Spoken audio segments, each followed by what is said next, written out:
Hello everyone, అందరూ ఎలా ఉన్నారు? బాగున్నారా? చెప్పాను కదా, నిన్న మా ఫ్రెండ్ వాళ్ళ ఇంట్లో సత్యనారాయణ స్వామి వ్రతం జరిగింది. స్వామి వారి కోసం ప్రసాదం రెడీ చేసాం. సత్యనారాయణ స్వామి అంటే తెలిసిందే కదా, గోధుమ రవ్వతో చేస్తారు. నిజానికి అన్నవర ప్రసాదం మాకు ఇద్దరికి ఎవరికి రాదనమాట. ఒకప్పుడు వంటలు రాకపోతే అమ్మమ్మనో అడిగి కనుక్కొని చేసేవాళ్ళం. ఏం కాదనమాట, జై యూట్యూబ్ అంట. యూట్యూబ్ లో మనం సెర్చ్ చేస్తే రాని అంటూ ఏమి ఉండవు అనమాట, ప్రతిదీ వస్తుంది. మేము కూడా యూట్యూబ్ లోనే చూస్ చేసాము. ఇక్కడ మేము 6 గ్లాసులు రవ్వ అయితే వాడాము, గోధుమ రవ్వ.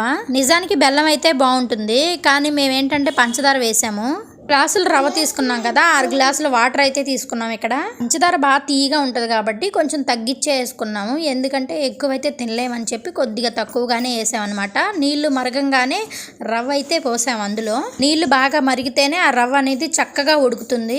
రవ్వలో 2 రకాలు ఉంటాయి, ఒకటేమో తెల్ల రవ్వ ఉంటుంది, ఒకటేమో ఇలా బ్రౌన్ కలర్ లో ఉంటుంది. ప్రసాదానికి బ్రౌన్ కలర్ దే వాడతారంట. రవ్వ మొత్తం కలిసేటట్టు ఉండలు లేకుండా తిప్పుకోవాలి చక్కగా. కొద్దిసేపు మూత పెట్టుకొని వదిలేస్తే లోపల ఉన్నది మొత్తం చక్కగా ఉడికిపోతుంది అనమాట, మెల్ట్ అయిపోతుంది, మెత్తగా అయిపోతుంది. రవ్వ ఉడకగానే చూసుకొని పంచదార, మనం పంచదార అయితే పంచదార, బెల్లం అయితే బెల్లం మీకు సరిపడా వేసుకోండి. మేమైతే ఎక్కువ చెప్పాను కదా, ఎక్కువ షుగర్ ఉంటుందని కొంచెం తక్కువగానే వేసుకున్నాం. బెల్లం అయితే సరిపడా వేసుకోండి. పంచదార కూడా కరిగిపోవాలి కదా, పంచదార కూడా కరగడానికి చక్కగా మొత్తం 4 వైపులా తిప్పుకోండి. కళాయికి అడుగంటుకోకుండా చూసుకోవాలన్నమాట. మనం పంచదార వేసాం కదా, అడుగంటుకోకుండా కొద్దిగా వాటర్ అయితే వేసుకోండి, లేకుంటే పర్వాలేదు, ఆటోమేటిక్గా వాటర్ అయితే వస్తుంది. పంచదార వేసాం కదా. ఉడకగానే నెయ్యి కూడా మధ్యలోనే వేసుకోండి, ప్రసాదానికి చక్కగా పడుతుంది అనమాట. ఆ ఫ్లేవర్ అనేది మనకి బాగా తెలుస్తుంది. నెయ్యి వేసుకొని కొద్దిసేపు అయితే మూత పెట్టుకుంటే ఆ ఫ్లేవర్ అనేది ప్రసాదానికి పడుతుంది. ఇక తీసుకొని చూసుకుంటే అప్పటికే ఉడికిపోతుంది అనమాట. చక్కెర వేసాం కదా,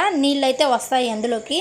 చూసారా, చూస్తుంటే ఎంతో బాగుంది కదా కలరు. ఇక కొద్దిసేపు అయితే మూత పెట్టేసి ఇక లాస్ట్లో యాలకుల పొడి వేసుకుంటే సరిపోతుంది. నేను చెప్పటం మర్చిపోయాను, ముందుగా రవ్వని అయితే వేయించుకోవాలి, నేను చెప్పలేదు. వేయించుకున్న రవ్వని ఎసట్లో వేసిన తర్వాత కొంచెం సేపు మూత పెట్టుకొని ఇక తర్వాత బెల్లం అయితే బెల్లం, పంచదార అయితే పంచదార వేసుకొని కొద్దిసేపు ఉడకనిచ్చి నెయ్యి వేసుకొని దింపేసుకోవడమే. బాయ్ అండి, ఒక లైక్ అయితే ఇవ్వండి వీడియోకి.